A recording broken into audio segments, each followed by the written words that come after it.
evening, and welcome to Sporlitiks, where sports and politics mix and mingle. Since 2011 is when we started.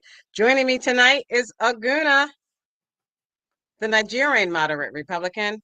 Go Birds. Keith, the constitutional conservative. Stephen, the independent thinker.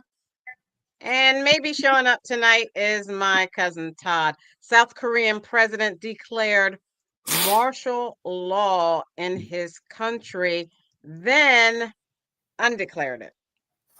NASCAR with Steven. NFL Week 13. How did your team do?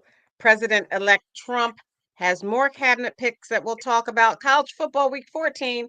There was a big brawl in Michigan and between Michigan and Ohio State. We'll talk about that.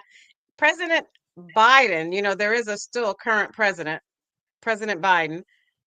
He pardoned his son Hunter. Nambia elects its first female president. That and more. There's plenty going on. If we can fit it in. First up, Stephen, is there anything going on with NASCAR or is it over? Is the music still on? No, I think I'm tripping. There's music. Oh, wow. I thought that music was off. I'm sorry. I talked all through the music. All right. It should be off now. Is it off? Yes. Okay, Stephen. Anything with NASCAR or is it over? Yeah, it's over, and they're in between Thanksgiving and Christmas now. And a lot of us are probably still practicing at some tracks and moving around, but everybody's basically right now shut down. Weather's the way it is. Got to have a little time off. They work so much. Maybe they're just doing like inside work, or the mechanics are working all the time, but the drivers need a break. It's a lot on them. That's hard. I mean, people don't understand how hard it is to drive a car 36 times in a year. It's really hard on you. And then a lot of them drive a lot more than that and drive extra races as well. So it's a hard life and a hard sport, but hard life. Yeah. And going in circles. They must be dizzy after going in those circles. All right. Yeah. Let's move on to college football. I do have this video I would like to show, and then we'll have someone start off, Aguna or Stephen, with your comments.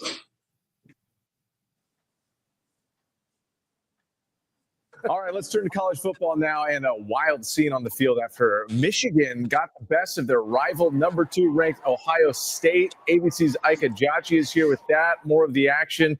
Ike, pandemonium on the field. This was a mess. Yeah, it really was. When everyone loves a good rivalry nowadays, right? Tom and Jerry, Brandy and Monica, Pepsi and Coke. But there may be no better rivalries than the ones seen in the football field during yesterday's slate of games. It was rivalry weekend throughout college football, starting with one of the fiercest of them all, Michigan, Ohio State, a game that needed the help of police officers to separate the two sides.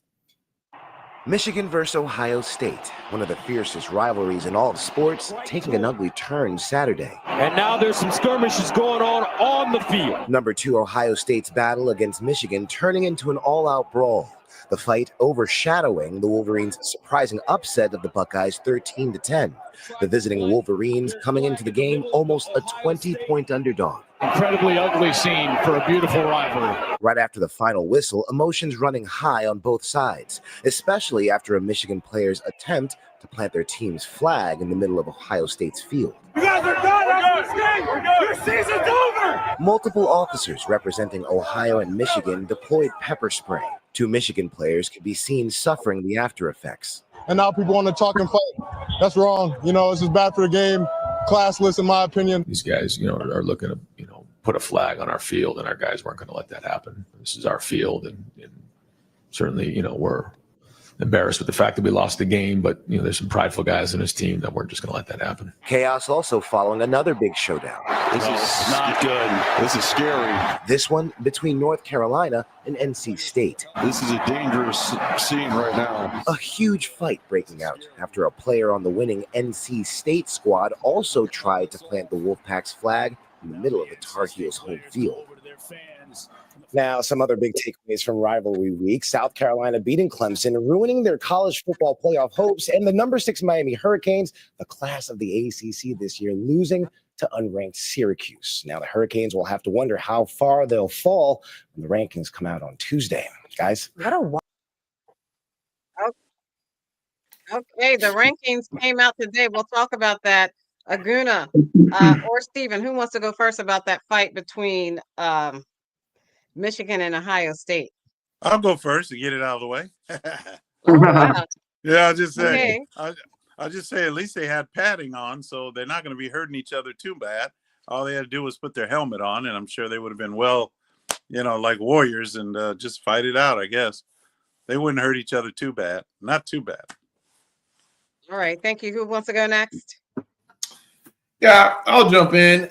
Unfortunately, I don't know if this is the time or how some of these football players, college players are nowadays, but it seemed like, they're very emotional.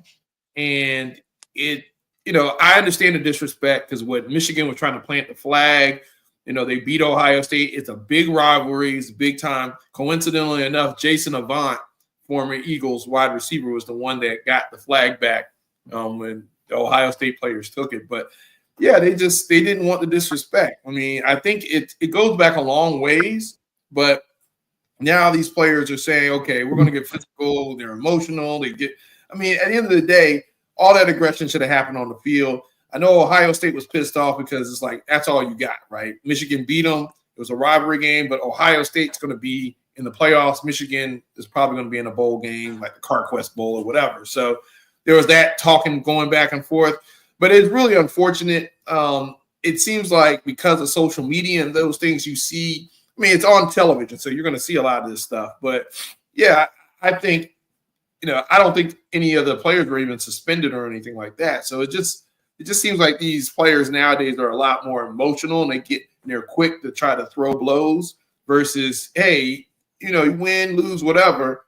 To the victor goes the spoils. Hey, we'll get you again next time. I know this happened to Carolina and Clemson a couple of years ago where there was a player with his helmet off, swinging it around like a weapon. These college kids, again, they get very emotional with these rivalry games. And when they get out there, the visiting, especially if you lose at home. If you lose at home on a rivalry game like, Clemson did and like Ohio State did, yeah, the visiting team is going to rub your face in it. And so you got to be prepared to defend your house. And that's kind of what these guys try to do physically. But it is unfortunate for the game because, yeah, it kind of look like, yeah, you got to learn how to lose. You got to learn how to lose. And again, you're going to like it. I'm not saying you're going to like losing, but you got to learn how to lose, right, and you need to be better next time or whatever. Okay. All right. Steven. But you see, Michigan has to learn how to win.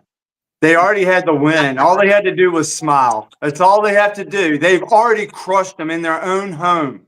Doing something extra, I don't blame Ohio State for anything they did. They shouldn't be in trouble. But Michigan, the guy that had the flag, that planted the flag, should get in trouble. If he was my kid, if I was a coach on that team, he'd be sitting down for a little while because you got to do better than that. You just took all the glory away from us and made us look like a bunch of punks. And Keith, a lot of people could get hurt, like Guna said about swinging helmets. They take the helmets off sometimes. They could break a fist on the helmet. They just it's not cool at all. It's not cool that it would happen. And the kid that started it is the one that is all to blame for this. And it hurt him. It hurt his school. I was for Michigan. I wanted Michigan to win. It's a great underdog story. It's awesome. But the kid that did it should never have done it because you already won. It doesn't make any sense. They always do it. Baker Mayfield ran out and planted the flag when Oklahoma beat Texas, didn't he? What was it? He planted the flag and everybody just laughed and there was no fighting. But it was cool. But it wasn't in that kind of situation. You got a number 2 team that may lose some playoff aspirations, got beat by a scrub. And then they come and slap their girlfriend. If you get in the middle of that field and you plant that flag, you slapping every one of their girlfriends. That field is there. You can't do it. No, you got to defend. You said it, Guna. You said you have to defend your home. You have to defend your home. And when they did it afterwards, they deserve to get hit. They should have defended their home on the field during the game. But they couldn't. But the other team shouldn't antagonize. And you're going to get all huffy puffy about planting a flag. You're gonna lose your. No, they got to learn how to win because you know what, Michigan don't win too much, so they got to learn how to win. They're defending champions. right? I mean, yeah, they got to learn how to no, they got to learn how to win. Michigan needs to learn how to win. They didn't even know how to win right. They know how to win, and a They've couple of them have won to go to the before. hospital. I just think that, those Ohio State players were in their feelings, right? And I get it. The little pushing and shoving with the pepper spray and all that kind of stuff that had to happen. I mean, that's a little overblown. They got a little too out of hand. Let's look at the rankings. Oregon, Texas, Penn State 3, Notre Dame 4, Georgia 5, Ohio State 6, Tennessee 7, SMU 8, Indiana 9, Boise State 10, Alabama 11. When's the last time you saw Alabama not in the top 10? Tell me that. 1970. When's the last time you saw Alabama not in the top 10? A long time. It's been a minute. They beat Auburn though, right? Yeah, so, I mean, I hate that. Don't be talking about my team Auburn. They beat Auburn, but Auburn's in a rebuilding phase. Then but I had Auburn on that game getting points, and they couldn't even get the points. You should have talked to me first. I would have told you they weren't going to win. I was going for Auburn. No, just getting points. I was getting points with them. I was going for Auburn and Mississippi State, and they both lost. So. Ole Miss, South Carolina, Arizona State, Iowa State, Clemson, BYU, Missouri, UNLV, Illinois, Syracuse. I'm still looking for LSU. Syracuse, Colorado, Army, Memphis. I didn't see LSU in the top. Yes, LSU has 4 losses. LSU has 4 losses, right? So, I mean, this is where it gets very controversial when it comes to the SEC, because the SEC title game is going to be Texas versus Georgia. And I think, if I'm not mistaken, if Georgia wins, they're going to go. Texas will probably go win or lose because they only have 1 loss. So Georgia has to win. But you also have these other SEC teams like Alabama, like Ole Miss, and like South Carolina. Now, South Carolina has beaten 3 ranked teams. Clemson has only beaten 2, and South Carolina beat Clemson. But Clemson is probably going to may sneak in if they beat SMU, because the ACC title game will determine who gets that automatic bid. It's going to be. They made the playoffs in order to get more teams in it, but it's also made it a lot more controversial because basically the playoffs were the season, right? And you have, I think South Carolina in particular, they were better now than they were at the beginning of the year because they lost to both LSU, they lost to Ole Miss, and they lost to Alabama. They should have beat LSU. I mean, it was the officials. Ole Miss beat them out. Alabama was bad coaching on our part, but it just goes down to show you that both Texas, Georgia, and Tennessee, it's going to be interesting to see who gets in there. I think Tennessee's going to go. We'll see the SEC standings here. You see Texas, Georgia, like you said. You said Texas, Georgia, Tennessee are going to. You were correct. Alabama, Ole Miss, South Carolina, Missouri, Texas A&M, LSU. There's my LSU. I was wondering where they were. Florida, Arkansas, Vanderbilt, Oklahoma, Auburn, Kentucky, and Mississippi State. Yeah. Yeah, I like South Carolina to make a run for it. I mean, they're not going to get in there. They're not going to get in there. No. I thought I just mentioned them. Where did Deion Sanders' team end up? And his sons are graduating this year. One of them already graduated. I think Shiloh already graduated. And he was just playing another year. He may be in grad school. But what happens now that his sons will be gone from Colorado? Let's see, Midwest. Let's see I want to see where Colorado ranked.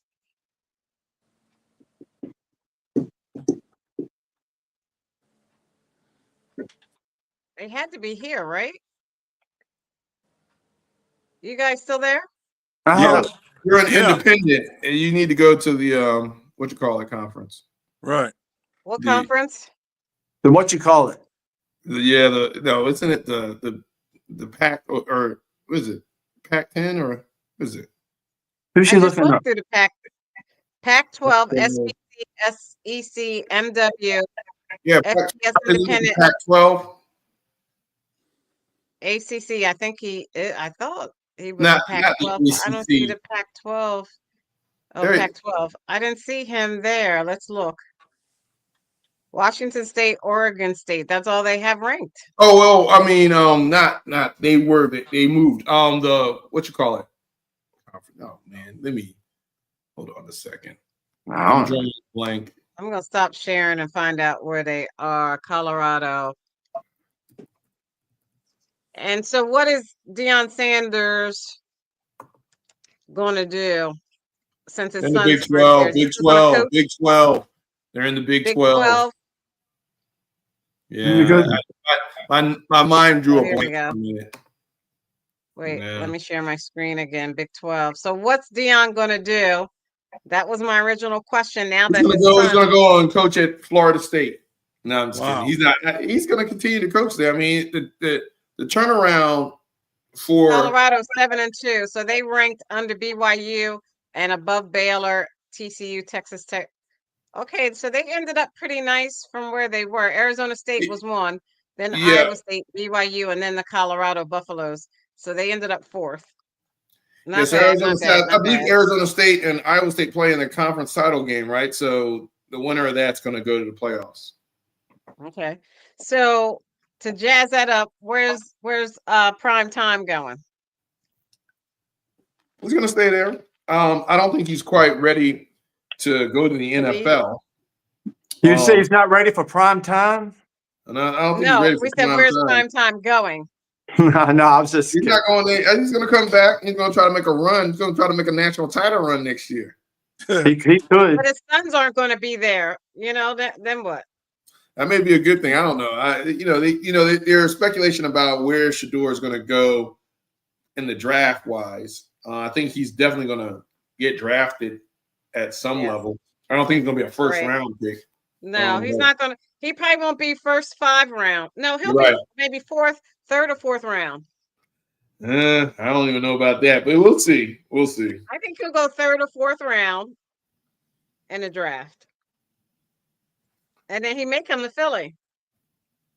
Boy, is he that bad, you guys? Hey, watch it. Watch it, Keith. You don't know what you're talking about. Speaking of the NFL, let's go to the Commanders. And Steven, what did your team do this past week? Well, they finally decided they wanted to win a game so they could stay in contention, and they're 8-5 now. But they beat the heck out of Tennessee.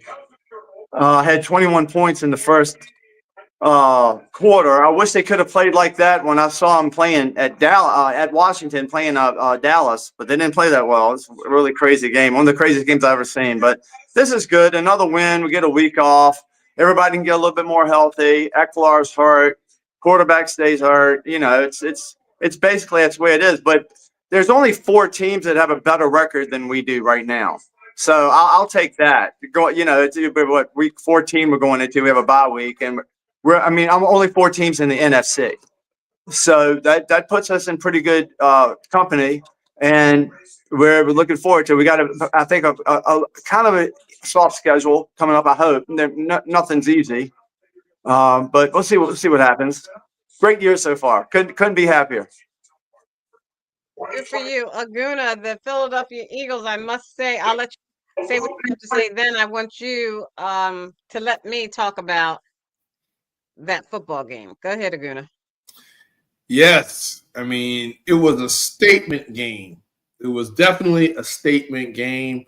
When the season first started, I had a big L next to this game going to Baltimore. I felt that we still were going to be a good team this year. I felt that we were going to finish around 12-5, maybe 13-4.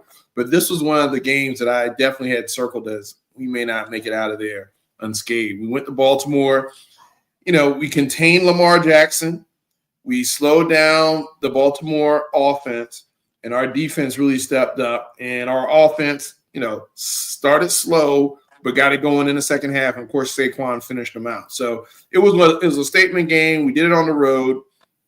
Now the Eagles are 3-0 against the AFC North, which was going to be was supposed to be one of the most competitive divisions in football, with Cincinnati underachieving, Pittsburgh looking on the up and up, and of course Baltimore. They were favored to be a Super Bowl contender this year. So we handled our business, and I think hats off to Dick Fangio and defensive coordinator.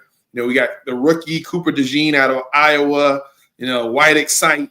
He came in there between him and Blankenship. They're just holding down the secondary. And then you also have, of course, Saquon. You got a high-powered offense. You got an outstanding offensive line. Knock on wood, we're staying injury-free. But great game, great statement game on the road. And so now we have 5 games left. 3 against the NFC East, where we've beaten all 3 teams, including the Commanders, Steven, right? So now we got the Panthers and we got Pittsburgh. So the big one on the schedule right now is Pittsburgh. That's the kind of the team, and that's where we'll be playing them. We've never beaten Russell Wilson. When he was in Seattle, we didn't play him when he was Denver, but we have never beaten Russell Wilson when he started against the Eagles as quarterback. So that'll be interesting. They're going to be in Philly. Panthers game is going to be in Philly. The Commanders game is going to be in Washington, but both Dallas and the Giants have to come to Philly. So we got 4 of the last 5 games at home to close out the year. So we're trying to catch Detroit, who, they're going to play some big-time teams. They got to play the Bears again, which they almost lost. They should have lost during Thanksgiving if it wasn't for the coach mismanaging the time. And then you got both Minnesota and the Packers, who are both, Packers only Minnesota only is a 2-loss team. Packers are a 3-loss team. So Detroit's going to have to run the gauntlet to get the number 1 seed, in which we have a clearer path. So it's going to be interesting. I think if the Eagles get the number 1 seed and get that first round bye, I think we're in business. If we have to play 3 games to get to the title game and we don't have home field, that may be a little bit of a challenge, because I think, as great as I think our offense is, Jalen Hurts is still the biggest liability on the field. He only threw for 118 yards against Baltimore. He didn't have to do too much, right? We run the ball good. He didn't turn the ball over. That's a great thing. As soon as Jalen has to win us a game, that's when we're going to have to be careful, because teams know that once they get him out the pocket and he's looking down those receivers, he's trying to force it to A.J. Brown, he's doing stuff like that, they're going to get him off his game. So as long as we have Saquon in the fourth quarter, ground and pound, I think we're good. So excited. I'm glad we're still 3 games up in the division. We got 5 games to go. So it's looking good for the Birds right now. Now, we've been here before, so I'm not going to get too happy, because we were 10-2 last year. Right. We saw what happened. So, but also Baltimore doesn't lose to NFC teams. I think they're like 23-1. So they never lose. They never lose to them. I'm like, are you kidding me? So I had to take Baltimore, and I got beat down on that one. But congratulations on the win. But that was they were favored by 3. So you took Baltimore and the points. Yeah. Or you took Philly in the points. You took Baltimore against the spread, because they were favored by 3. I don't. No, I had them. No. I had them straight up. Oh, okay. Excuse me. Can I talk? Sorry, I know Sorry. you guys don't like me to talk, but can I talk? Now, We love what your I didn't like about that Eagles-Ravens game, I knew we were going to win it. But what I didn't like about it is how slow it takes the Philadelphia offense to get warmed up. It seems to take us the first 2 quarters and us readjusting after halftime for us to finally come back after halftime and do what we were supposed to do, probably in the second quarter. But the problem is the Eagles want to throw the ball. This is the problem. Throwing the ball, the defense for the other teams have found a way to guard against teams throwing balls. They've been doing this for the last 5 to 10 years. So for us to, in the offense, to want to constantly throw the ball when we should be running it is crazy. That's why they give all the money to the quarterbacks and the wideouts, because they think that's the way to win the game when it has turned. We need running backs. There aren't that many running backs in the league. So that's why we start running the ball, and the Raven defense could hardly fight against it because they've got their defense set up to fight against throwing the ball. But we don't have enough what? What's Saquon Barkley? Running backs. So the problem is that's why we got Saquon Barkley, because New York was dumb enough not to want to pay him or that quarterback. That's why they're in the problem they're in right now. And we finally start running the ball. We need more running backs as opposed to wideouts. Our wideouts have what? Smitty was out this game anyway. So, we need to readjust our game and do more of running the ball as opposed to trying to throw it. So you're saying all that, Stacey, and they're what, 10-2? Yeah. What's your point? So I mean, they're one of the best teams in football right now. So it's like, yeah, they they're. all stink. The Eagles aren't the best game in football because they're that good. They're the best game in the league because most of the other teams stink. And my point was we're taking too long to run the ball. The offensive needs to be running the ball as opposed to throwing it. And then we'd be up further in the first two quarters as opposed to playing catch up after halftime. I mean, I do agree that, I think the game plan should be, they need more points they need to get more, first quarter points. I mean, since they tend to have to get into this rhythm, a lot of it has to do with, I think it's just, to be honest with you, I think it's just part of the script. I think it's part of their MO to kind of do this like rope-a-dope type thing until, the second half. They were actually, coincidentally enough, they were up 14-12 against Baltimore at halftime, but also Tucker missed like 2 field goals, right? Even a field goal before the half, which they would have had the lead there.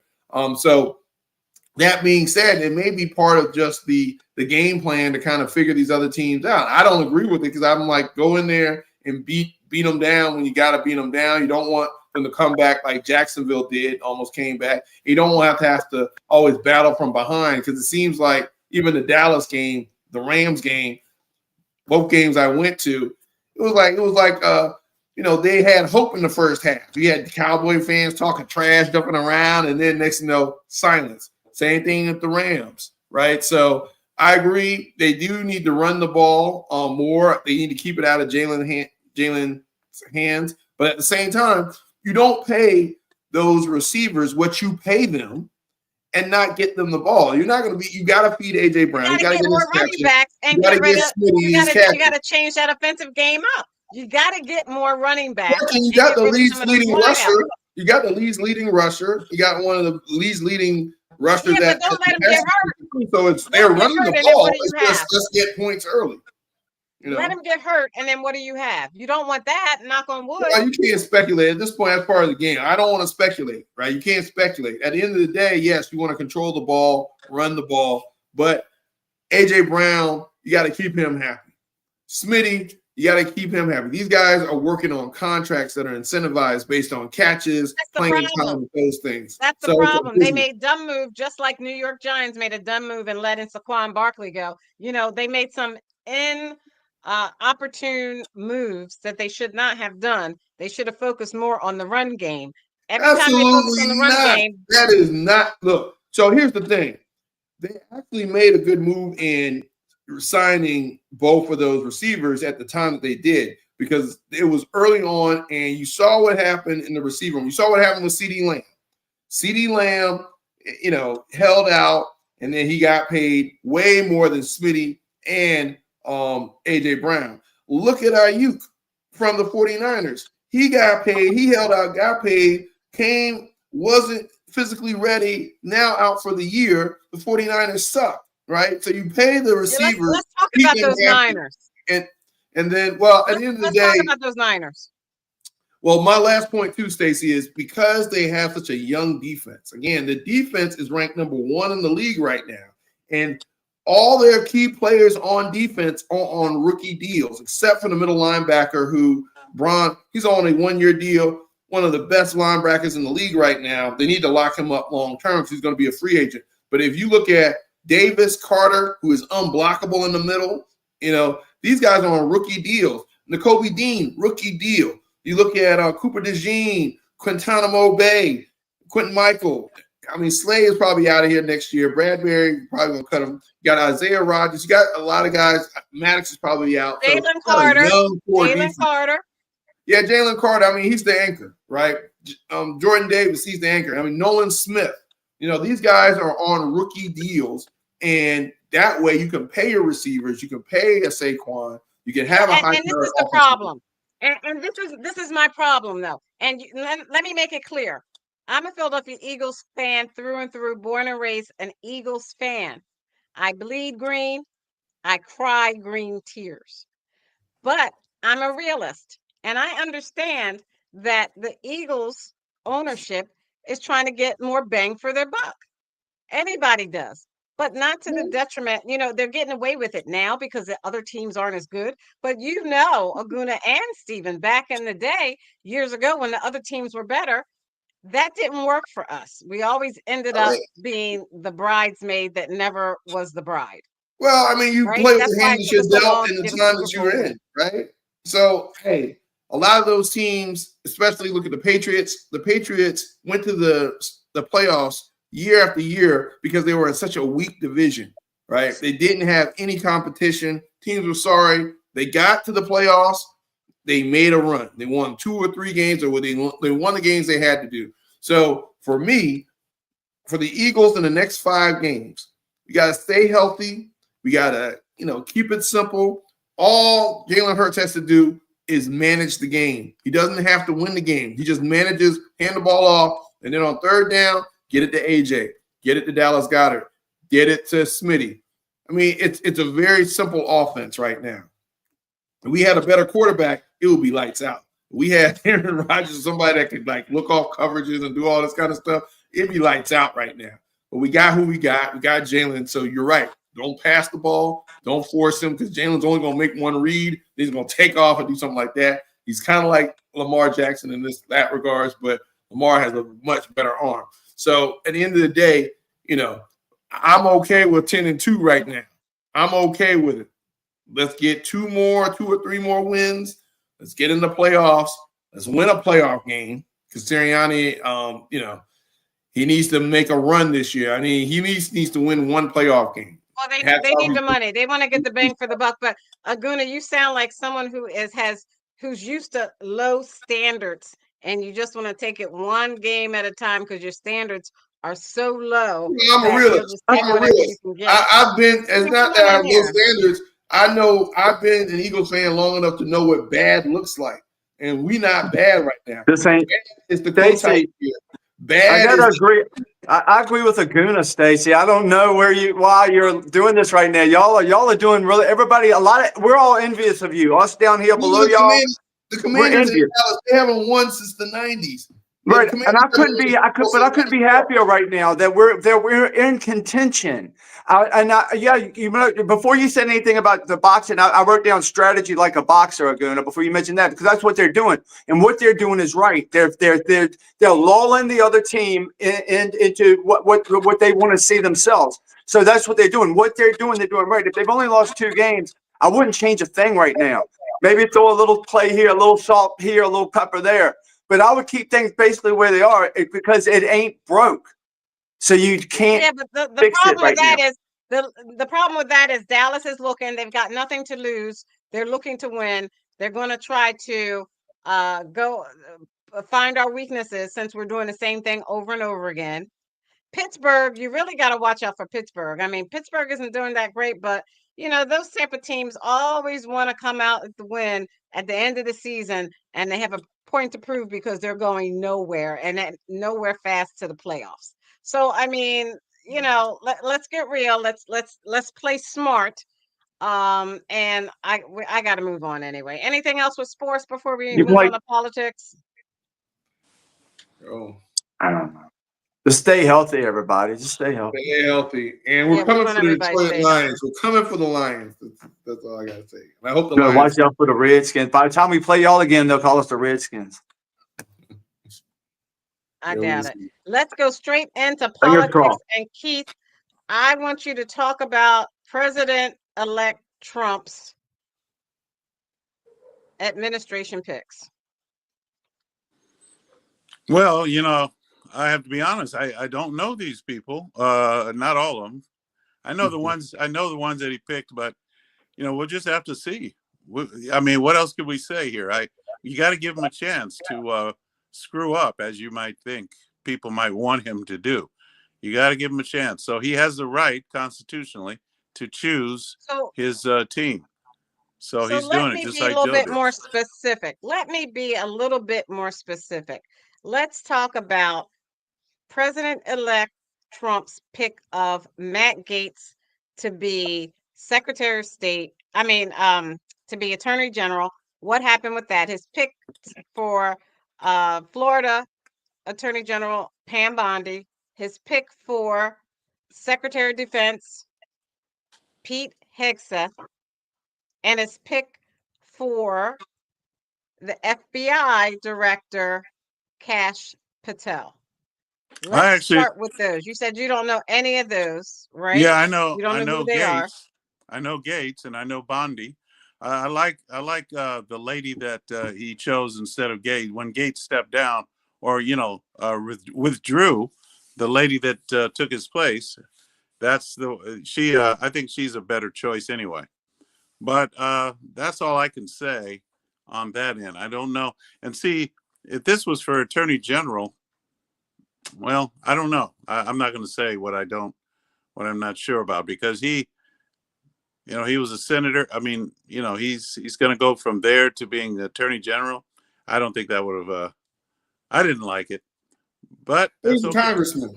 He was a congressman. He was under investigation, right? So there are some ethical things. So I think it would have been too much. Let me help you a little bit, Keith, and then we're going to go to Stephen, because I think he may know what he wants to say about these picks. Let me show you this video, and then maybe that'll help you determine how you feel about Trump transition. Some of the president-elect's cabinet nominees are meeting with lawmakers ahead of their confirmation battles as Trump's pick for defense secretary faces new allegations. Senior congressional correspondent Rachel Scott is in Washington. Good morning, Rachel.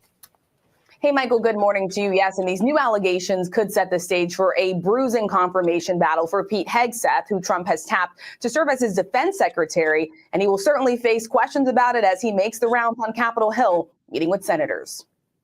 This morning, President-elect Donald Trump's cabinet picks on Capitol Hill, trying to win over senators ahead of what could be a series of bruising confirmation fights. Should I earn the trust and the nomination from all of the senators, I will do my best every day to work tirelessly for the American people. Later today, Pam Bondi, Trump's pick for Attorney General, meeting with Republican senators again, just days after former Congressman Matt Gaetz withdrew his nomination for the job. She's a great choice, been a longtime friend. I think the right person at the right time. But Pete Hegseth, Trump's choice for defense secretary, is fending off allegations of financial mismanagement and sexual misconduct, which he denies.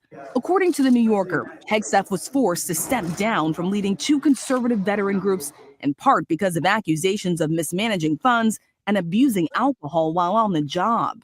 Allegedly using official funds to party, sexually pursuing female staffers, and repeatedly being so drunk in public, employees had to care for him, including once when he tried, quote, joining the dancers on the stage of a Louisiana strip club where he had brought his team, according to a whistleblower report obtained by the magazine. It's like a gaggle in the locker room after that. So that article suggests you have an alcohol problem. Okay, thank you guys. All right, thanks, guys. ABC News has not independently confirmed the reporting. An advisor to Hegseth telling us they wouldn't comment on the, quote, outlandish claims by a petty and jealous disgruntled former associate. Hegseth also facing allegations of sexual misconduct. The New York Times obtaining a 2018 email written by the Fox News weekend anchor's mother, accusing him of being an abuser of women who belittles, lies, sleeps around, uses women for his own power and ego. The Times says Hegseth's mother sent an immediate follow-up email apologizing, adding she had fired off the original email in anger with emotion during Hegseth's very difficult divorce. ABC News has not obtained that email, but Trump's spokesperson confirmed the exchange, saying that Hegseth's mother expressed regret for her, quote, emotional message and apologized. As Trump's nominees continue to meet with senators on Capitol Hill, the president-elect announced he will be traveling to France to attend the reopening of the Notre Dame Cathedral this weekend. It will be his very first foreign trip since winning the November election, Robin. All right. Well, you should. I wish you would have shown that before you asked me the comment. But here, let me just say this. It's very interesting how every time a Republican gets chosen for a position, I mean, it's really, they scrutinize this guy like, all of these Republicans. But then I never see a Democrat get this kind of scrutiny or this kind of testing. I mean, as if they're perfect. When Biden came into office, nothing. You didn't hear anything. All you know is that he got his cabinet and he did what he did. Okay, but that's very interesting. That's just an observation. What do you think of that, Stephen? That's it, Stephen. What do you think? Yeah, I think all of these people that he's picked are pretty good. Some of them are pretty great. Some of them are exceptional, and all of them, I believe, could do a really good job. Like, I like Bondi taking over, but she's got some issues, with guns, a little something. I don't know if she could fix it or maybe clarify, but I do believe she has, in Florida, red flag laws that she's supportive of, and that's not really cool. And Lindsay likes her. That's not really good. So, his path, if he gets in, I think it would be wonderful. I think he'd be great. I think he's a really smart guy, really good guy. Of course, they're going to try to find something he did a long time ago. Maybe they got something, maybe they don't. Maybe it's the same thing they did with the Supreme Court, Keith, like they did. The guy was like, he was in high school and he was inappropriate with a chick or something in high school. And like, none of us have ever been inappropriate a little bit. And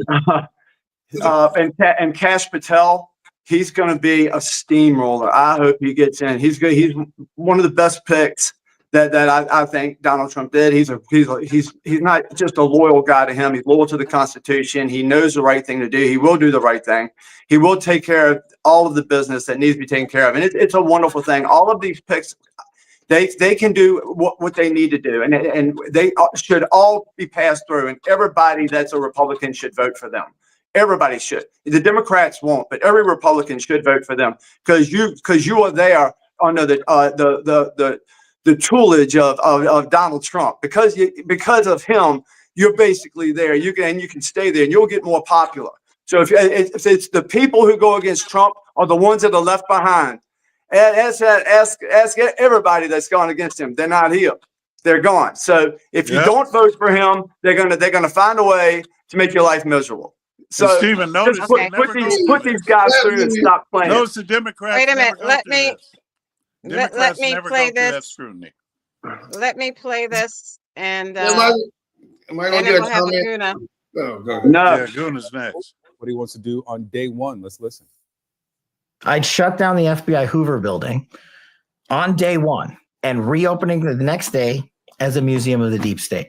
And I'd take the 7,000 employees that work in that building and send them across America to chase down criminals. Go be cops. We're going to come after the people in the media who lied about American citizens, who helped Joe Biden rig presidential elections. We're going to come after you. Whether it's criminally or civilly, we'll figure that out. But yeah, we're putting you all on notice. This job requires Senate confirmation. Daniel, any indications that he'll have trouble getting it? Yeah, there is some reminders of the Matt Gaetz nomination, which got scuttled. There's no scandals like that in Kash Patel's background. But I think Republican senators are getting some heartburn this morning because they'll have to either oppose Trump on this, and they don't want to give him a lot of black eyes because they already have to deal with Pete Hegseth.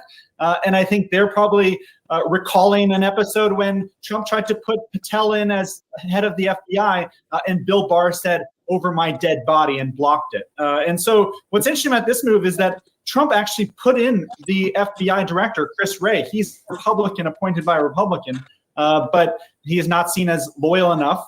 And it'll be interesting to see if all of that stuff that you quoted, is that just campaign bluster? Is that to rile up his base? or is it actually he's going to try to go after journalists where he will get a lot of pushback from members of agents of the FBI who that's not their job?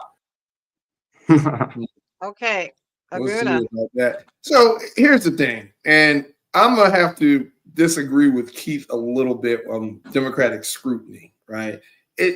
This election made it clear the American people don't care about this stuff. Right? So what the media is doing, the media is leaning into the same stuff. They're bringing. At the end of the day, Trump won. When you talked about the scrutiny that Trump had during the election.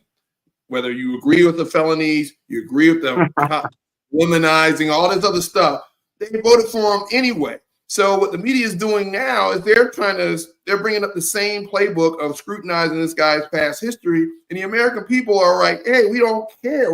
We're entering a new era in politics where people are looking at, hey, we need something different, right? We need something different from the same status quo. This clean-cut person that sometimes the media tries to push in front of you with the squeaky clean background, who never ran after women in college and never got drunk at a strip club. Because again, remember, the bro vote happened. Whether you want to talk about it, whether it was black, Hispanic, the bro vote happened. The male vote happened. So to say this guy went and jumped on a stage at a strip club, therefore he's confirmed as they're going to resonate with the electorate. Right, wrong, or indifferent, right? We've entered a new era. People can relate to that. Look at as we're entering the new wrestling segment of politics. That's a good point. No, it's not. People just want results. They want results. They don't care what you do. They want results. They do want results. Don't get me wrong. I'm not saying we don't want results, but we don't want to be distracted by character issues in order to make a story out of it. The media is doing this thing like back in the 80s where, you have a scandal, all of a sudden you're disqualifies you. They just elected Donald Trump as the president. Right?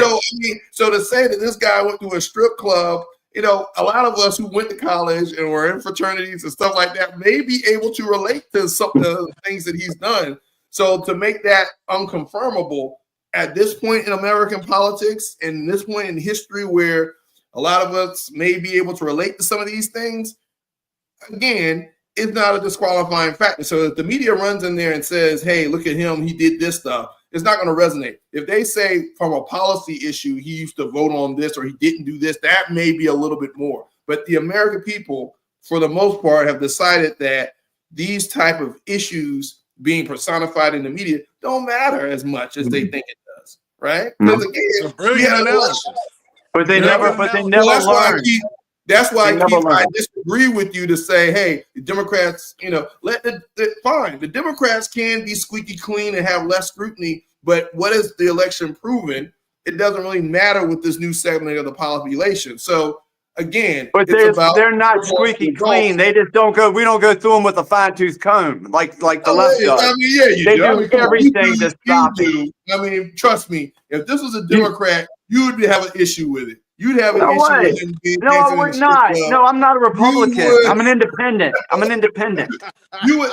Okay. If he was a Democrat, you'd have an issue. I don't care. Why would I care if he was a Democrat if I don't care if it's a Republican or the Democrats don't care if it's Donald Trump? They voted for him too, so you're ruining your argument. Why would I care about a Democrat? At the end of the day, my whole argument was these character issues don't matter as much as the media is trying to make it seem like. So if he was a Democrat and he had character issues, why would I care? You would. I agree with you. I think you would. I think you would care. All right. Because I'm a partisan. I'm in my partisan. I got my tribe. Of South Korea, where there's been a series of chaotic moves involving the country's government. Protesters flooded the streets of Seoul after the president declared martial law. But then lawmakers voted to block the measure, and eventually the president gave in and reversed the martial law order. Let's bring in NBC News international correspondent Janice Mackey-Frayer, who's been watching all of this. Janice, a lot has happened in just the past few hours. Can you walk us through and maybe why some of this is happening? Well, this has been an extraordinary turn of events in South Korea, with President Yoon Suk-yeol agreeing to lift martial law, forced by an emergency vote in the midst of protests. Now, in declaring martial law in the first place, Yoon said that he had no choice in order to safeguard constitutional order. It was basically a move against the government, citing what he called despicable pro-North Korean anti-state forces. He's been in a bitter standoff and political gridlock with opposition members since he was elected in 2022. So the main opposition party condemned the move as unconstitutional and immediately defied the president with this vote to revoke martial law. Large crowds have gathered outside the National Assembly building in Seoul. People were also inside the building. Windows have been smashed. Police are all around it. There's still some confusion about exactly where things stand, because under the order, political activities are banned, protests are prohibited, media is censored. But military officials have been told to pull forces back. Now, the Biden administration is in contact with the South Korean government and is monitoring the situation closely. President Biden has yet to comment on the declaration of martial law. But South Korea is a staunch ally of the U.S. There are some 30,000 American troops stationed in the country to guard against North Korea.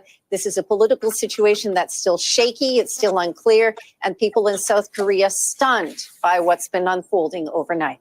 Kate? Yeah, I can imagine. And it is the middle. Okay, when they made that report, it was middle of the night. They are 14 hours ahead of us. So it is now 10:51 in the morning in Seoul, Korea, 14 hours ahead of the United States. Aguna, your comment about the South Korean president's martial law enactment and basically the government turnaround saying, no, you can't do it.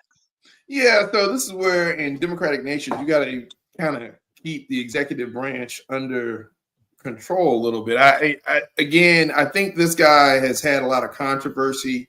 He was running into situations where he wasn't very popular. So he declared martial law, and it was almost like a coup d'etat attempt and stuff. It just got out of hand. So it's going to be interesting to see what the backlash is.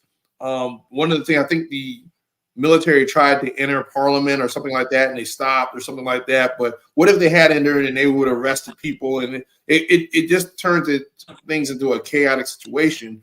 And you got to watch out, especially in that part of the world, because you have North Korea who could kind of have some influence there. You still have China there. You also have, the Asian markets kind of impact the American markets when it comes to Wall Street and things like that. So any type of disruption and instability can have cascading effects. But it was very interesting to see him get this martial law declaration kind of retracted. So hats off to democracy for being able to kind of withstand that. But at the same time, it is kind of interesting how it all happened to begin with, and to see what the after effects would be. Because I don't know, this guy, if he's willing to do that, there's no telling what else may happen, going forward. Are they going to invoke their 25th Amendment over there, something like that, where they're trying to remove him from office? I mean, I don't know what the next step. So if you look at this article I have by the deaconherald.com, it says the military decree that was issued says, in order to protect liberal democracy from the threat of overthrowing the regime of the Republic of Korea by anti-state forces active within the Republic of Korea, and to protect the safety of the people, the following is hereby declared throughout the Republic of Korea as of 2300 on December 3rd. All political activities, including activities of the National Assembly, local councils and political parties, political associations, rallies and demonstrations are prohibited.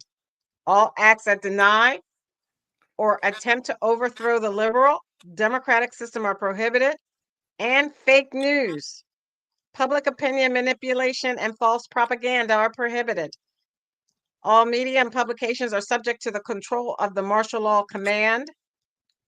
Okay, let me repeat that one. All media and publications are subject to the control of the government of the martial law command. Strikes, Work stoppages and rallies that incite social chaos are prohibited. All medical people are in the hospital. Medical personnel, including trainee doctors who are on strike or have left the medical field, must return to their jobs within 48 hours and work faithfully. Those who violate will be punished in accordance with the martial law. Innocent, ordinary citizens, excluding anti-state forces and other subversive forces, will be subject to measures to minimize inconvenience in their daily lives. Violators of the above proclamation may be arrested, detained, and searched without a warrant in accordance with Article 9 of the Martial Law Act of the Republic of Korea, and will be punished in accordance with Article 14 of the Martial Law Act. Can that happen in the United States, Keith? Wait a minute. What was up with that picture of Stephen before surgery? That's what I was gonna say. I'm sitting right here. It's disrespectful. Yeah, that was like what they had a picture that whole time. Well, okay. I sent it to Stacy. I didn't know she was gonna share it with everybody. Well, I don't think it'll happen in the United States. And I think, okay, I'm going to first of show all, you that we, picture the again. people He's saying this is to the right. Aguna's saying that's Steven to the right. That's me. Don't make me take my shirt off and prove it. Oh. And before he started working out in surgery, That's he got fitted, lifted, and nipped and tucked. Okay. Yeah, 200 pounds of thank you, lipo. Keith, we're almost out of time. Keith. Yeah, I don't think that would happen in the United States. We have a Second Amendment. The people are armed. And, those people over there are probably not even armed. They don't have, they don't have any means of resisting that. But the United States, it's not going to happen here. We have a constitution that really guarantees and protects our rights, our natural right to self-defense. And not only that, but I suspect that it might be North Korea is probably involved in it, in causing but that do you chaos. understand what just happened, though, Keith? That was the executive branch saying, yeah, I do. Law. So you're saying that Yes. can't happen in this country? Yes. No, it won't happen here. I think Trump has made it clear. Trump has made it clear that if he needs to, he'll do whatever it takes to restore law and order. Didn't he say he would do that in the streets of Chicago and some of these Democratic cities if things weren't curtailed? Yeah, what do you mean it couldn't happen in this country? That's kind of the mandate. Well, we are a big country, and we have states that have a certain sovereignty. Our Constitution is limits government. So we have a better structure, a better system. We're not a democracy. We are a constitutional republic, and the people are armed. Isn't Korea, right? Isn't Korea a republic? They don't. No, they're not a republic. They are. Well, they say republic, but they don't have the kind of constitutional republic that we have. No country does. So, well, here's the thing. So the question was, could it happen? I think it could happen. Part of it I told you no. We are a God-fearing country.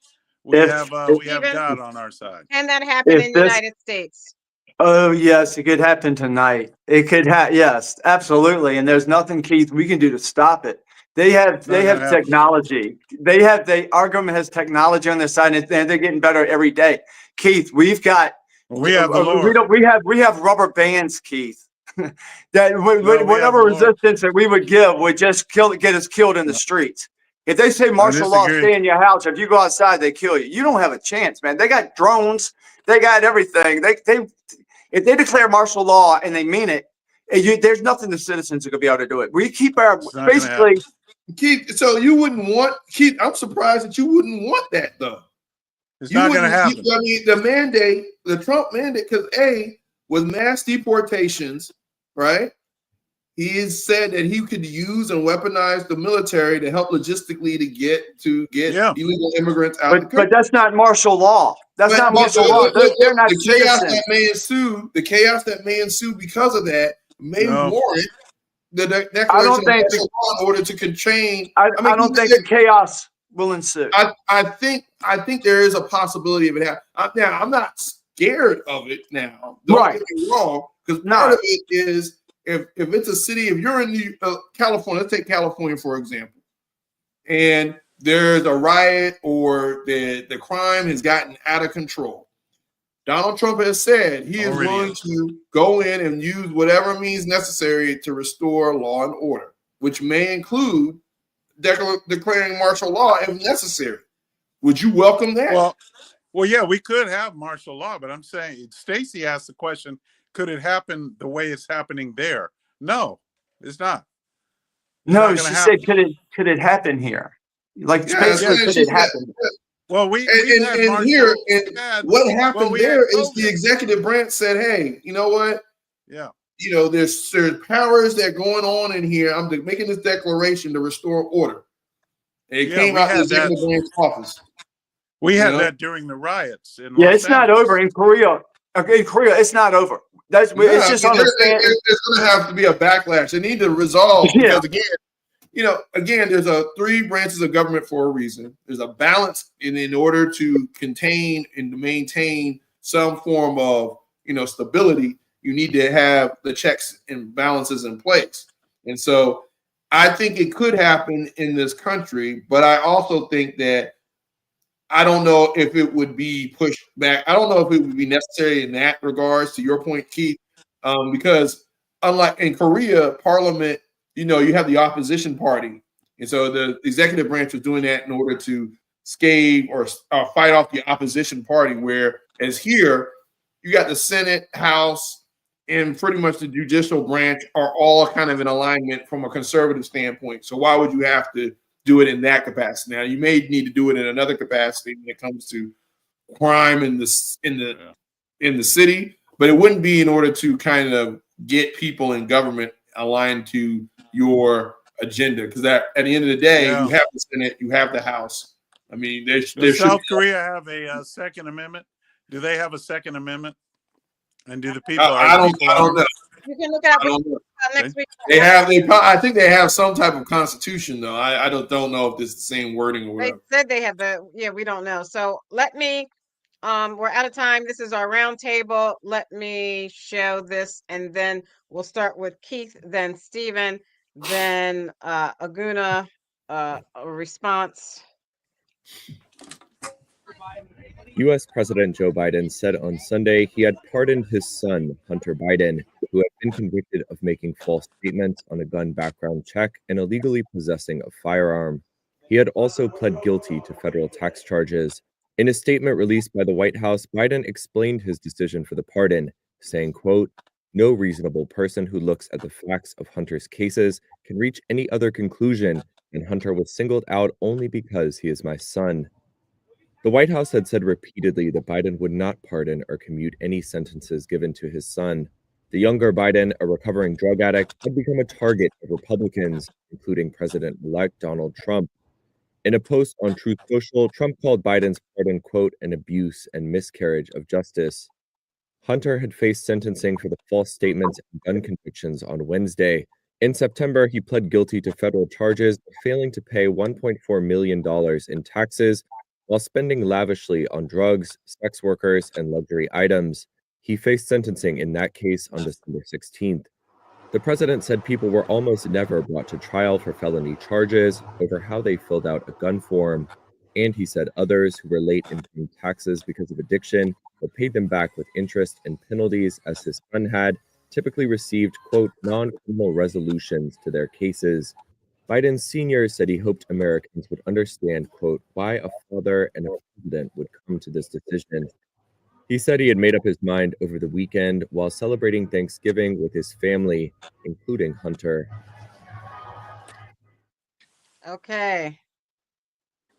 Keith, then Stephen. Well, then Aguna.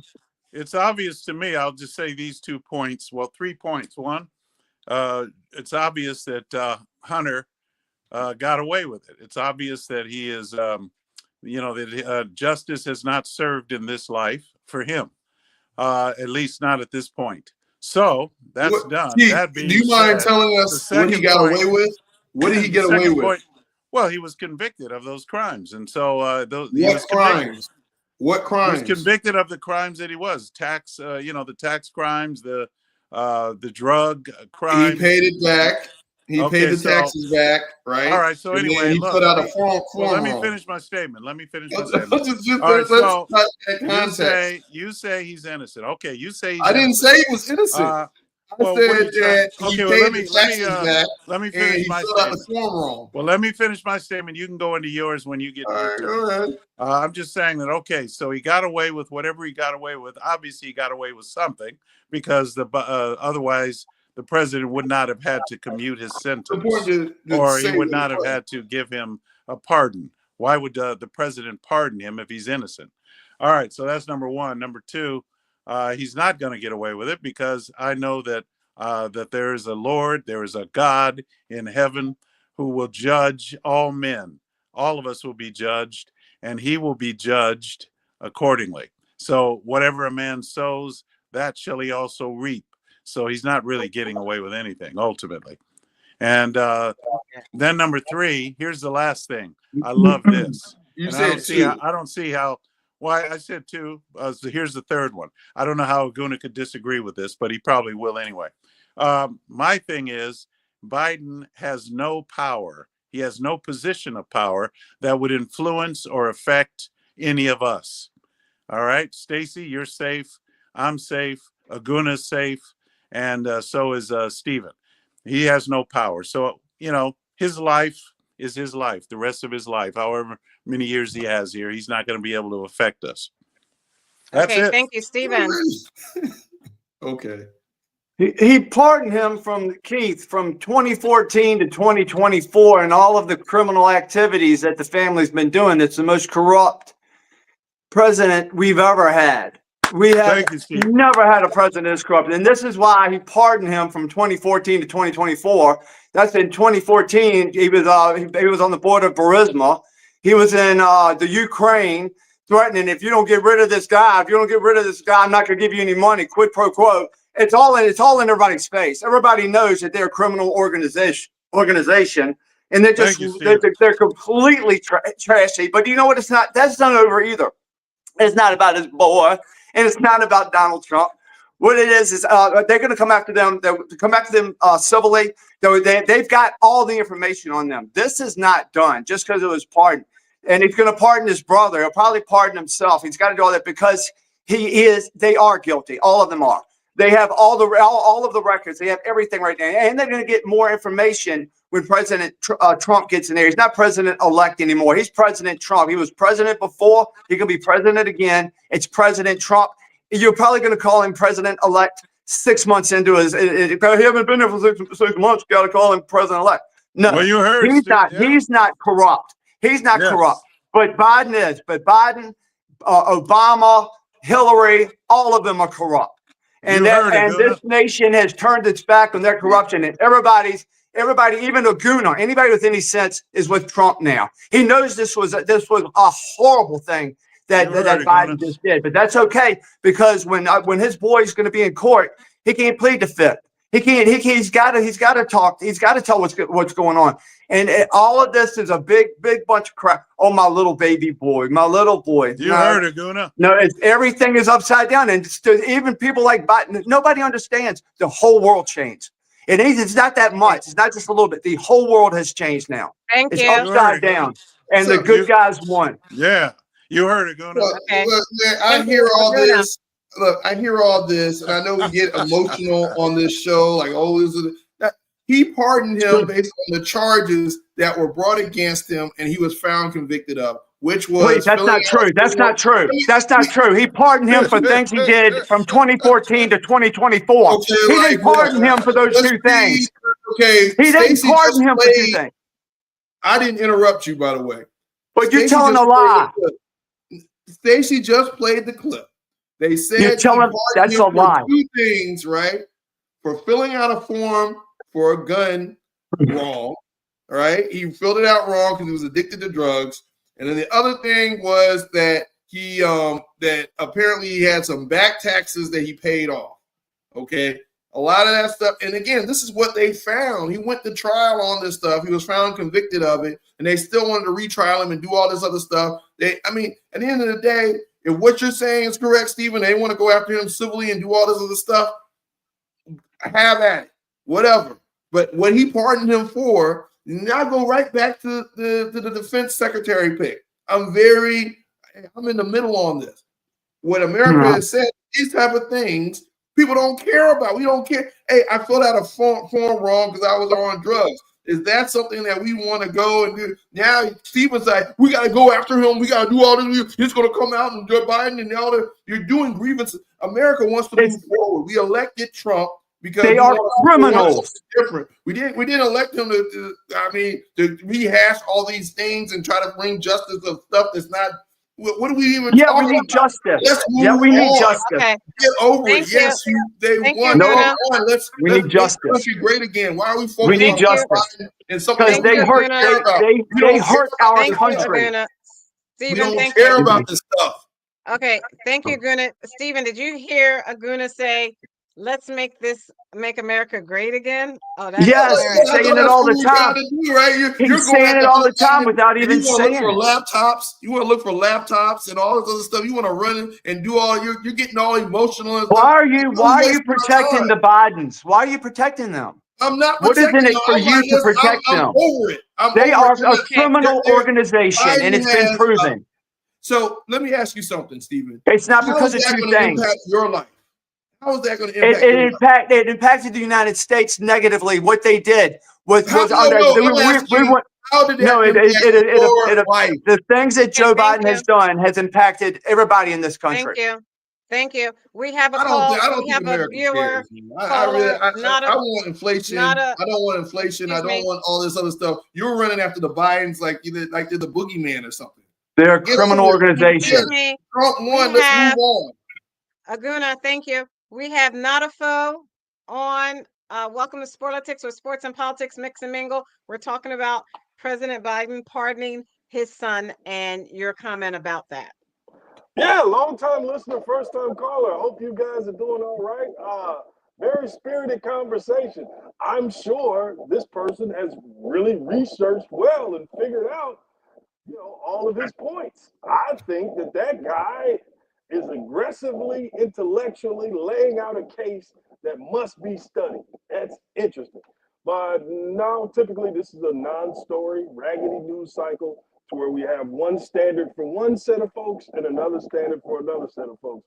So the idea that after somebody pardoned criminals who is now appointing to be an ambassador, when you talk about, his son-in-law's father, the side that supports that guy is now upset because the other side decided, okay, if these are the games we're playing, let me go ahead and protect and use this as a chess piece and try to prosecute him. So did Biden lie in that he said before that he wouldn't do this? Yes, he lied. And when circumstances change, especially when you're talking about a guy who's probably not going to be here in the next 4 years in Joe Biden, protecting his son before he goes, I would say as a father, yeah, man, that's your job. So if people are going to call you a liar until your dying day, I would just say I'll take those arrows. And Trump's going to get the January 6 people out. Yes. I love it. But I would say he's steady deflecting. Yes. Protecting my son would be Isn't that right, Stephen? Wait, let him finish, Keith. Let him finish. Especially when I know the other side, especially like midterms or something like that, man, they'd have a Hunter Biden cook-off. Just set it up to where they can knock him down as an easy news cycle thing and a villain of the left that, the right wants to attack. So, yeah, I think it was the right thing to do. Was it ethical? No. But, again, January 6, guys. Why wouldn't you? January 6, guys. Get Joe him out. Biden just saved his own ass. Joe Biden saved his own ass. It wasn't about doing anything. Why do we even Thank care? you. Thank I you. don't care. I understand. Thank you. Much better question, Aguna. Yeah, why would we even care? Thank Much you. better question. Thank you. To our first responders in our communities, you make our lives livable. Thank you, thank you, thank you to the men and women of the U.S. military for all that you do and sacrificing your life so that we are free to say whatever we choose on this show. We are forever, forever indebted. On behalf of Aguna, the voice of reason, We don't care. Keith, the constitutional conservative, Stephen, the independent thinker, my cousin Todd, who didn't show up. And Thanks, Todd. Notifo, thank you for joining us. Please like and subscribe to our channel, Sporlitiks on YouTube. Please follow us on TikTok at sporlitiks.com. Check us out on Stephanie Stallworth's The Flow Television Network. We're on Twitch. We're on X. We're on Facebook. We are on, what else did I leave out? I think I got them all. Since 2011, we've been in existence. We'll see you next week. Good night.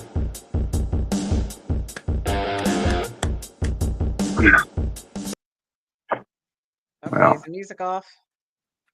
Yeah, put that All groovy right. music again. Hey, this was good. Hey, man, January 6th, Stephen, he's going to get him out. Trump will get him out. I hope so. And Man, I what don't is that- count any let me ask chickens. you I don't something. count Let me ask you chickens. something.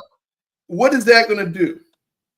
That's It's gonna let free men out of political prisoners. It's gonna let them out of jail. And then the people that put them there, they need to go to jail. They need to go. No, I mean they've already Yeah, been just in jail wait. this whole It'll time. all come out. I know y'all listen to Whoopi, but it's all coming out. I mean, at the end of the day, they've been in there all this whole time, so you can't get that time back. They're gonna get paid. Well, they're gonna get paid, and the people that went after them and prosecuted them illegally, the ones who prosecuted them illegally are being put down like rabid dogs. They're going to sue the Trump administration. Rabbit dog. Okay. They're going to sue the Yeah, they're Trump gonna be put down. You can't do people like that in America. Keith, we have a constitution, don't we? You can't Yeah, treat so- people like that. so they're going Wait to until sue- it all comes out, Aguna, They're going and to you'll have sue to the give me Trump- another apology Listen to that what you have you're never saying. given me. Listen to You'll what have you're to give me saying. another apology. So they're going to let them out, and they're going to turn around and sue the Trump administration. No, they're not going to sue the Trump administration.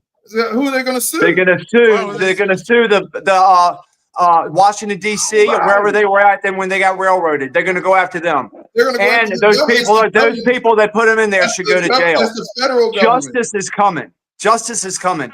These That's people were what you treated realize horribly. you're saying that's The the federal family should, government. huh? You're saying that's the federal government. The federal government is what put them in jail. Right, I understand that. The crooked, Joe, corrupt they kicked federal that out. government. They're trying to Now sue we the have a good federal government coming in, and the bad guys this time are going to jail. You hear what you're saying? Yes, I hear what I'm saying, and I mean it. The good guys are in jail right now from January 6th unjustly. They're in jail now. They're going to get out, and the people who put them there should go and take their places in a just society because they're the criminals. Let's understand what you're saying. The people that put them there did so under the law. So you're saying that because they followed the law and did their job, they should be prosecuted for it. They didn't follow the law and do their job. Just wait till it comes out, Aguna. This is horrific what they did to these people. They didn't go by Wait till it comes out. Yeah, they ruined these people's lives. They ruined these people's lives. They made them take a long sentence because they didn't have the lawyers to fight the lawyers in D.C. You can't fight billions of dollars. And you know how many people committed suicide because of this? Again, listen to understand. Go up to the Capitol now, walk in there, and try to just walk in there and see what happens. They let them in there. There were cops that let them in there. You don't have the authority to do that. There were cops that let them in there that day. Wait till everything comes out. Aguna, they've been suppressing everything. Wait till everything comes out. You just don't know what you don't know. Well, look, man, can you walk into a military base? Can you just walk? You can walk. You can. Yes, they were allowing them, and afterwards they had a demonstration in the Capitol. They had a demonstration with college kids or whoever, the LGBT +3. They had them in the Capitol. They didn't arrest them. They didn't arrest them, did they? They let them in too. Yes, I can walk my happy ass into the Capitol, Aguna. I can. I can walk my ass into the Capitol, Aguna. Sorry, Nas. Yes, you can. You can. Maybe not at 9 or 10 o'clock at night. Hey guys, Nas is trying It's not a military complex. Hey, when it all comes out, you're gonna be eating more crow. Stop, Nas, we can hardly hear you. Somehow you're talking. You got some sort of breaking up. Let eating Nas crow? I talk. just got here. I gotta eat crow, Keith. Damn, I just got here. Let Nas talk. I'm just saying, Aguna needs to study a little more about American history. If you have a constitution in your pocket, you can walk onto a military base, you can walk into the White House. They can't stop you because you got a constitution in your pocket. They can't stop it. I'm sorry, those are the rules. You don't need a visitor pass. You don't need a cat card. You don't need any authorization. And if a guard lets you in, that's enough. Yeah. Yeah. The guard lets you in. That's enough. Yeah, they did. And the vast majority, 90% of them, or even more than that, were peaceful. There's old people sitting in jail that didn't hurt anybody. Y'all, I can't argue this with y'all because y'all are too ignorant or too political. No, I'm not. I mean, you're ruining your own argument. Bro, let's say there's a top secret facility. There's a top secret facility, right? And the guard at that facility lets you in. You can't be prosecuted because the guard. Wait a minute. Steven's been talking to the liberals. It's 97% of those people are innocent. If a guard lets you in, guard lets you in to a top right? He unlocks the door and lets you in. No, I cannot be prosecuted. Yes, you can. You know, the best thing they No, can I do is cannot. tell their Yes, you story can. on It's happened to me before. I've had a guard let me in somewhere, and I went and I got to another set of guards. I got to another set of guards, and then I got to another place. This was a real secure building. When I got there, all of the guys came around me. All the guys came to me. I said, "Hey, it ain't me you want. It's not me. It's the guards that let me in here." And there were 2 sets of guards that I had to get through to get here, and they got in trouble. I didn't get in trouble. You snitched on the guard. So you snitched on the Hey, guard. Steven. I'm not Steven. talking about. No, I told the the best truth. thing they can do. The best And this thing was they a can federal do, Steven, is go facility. out and This tell is a their federal story. facility, Stephen. They need Yo, to but go I out don't and care tell what their you're story. saying. I don't care what you're saying. You're going to get educated. I'm just saying. You're going to get educated real soon about January 6th. I can't fight your ignorance. I can't fight ignorance. It's like fighting with a little child. Why can't I put my hand on the burner? Because you're going to get burnt. I don't want to argue with the child. You don't have enough information to talk to me about this subject. You want to talk about the Washington Redskins.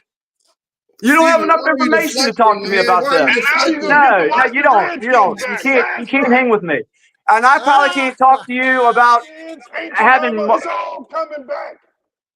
Dude, man, look. Hey, Steven, they'll go out and tell their story. They can go out and do interviews. Watch what's going to happen. It's just going to break your heart, Keith, because I know everything about everything that's happened. In the United States, it should never happen. It was worse than Guantanamo Bay.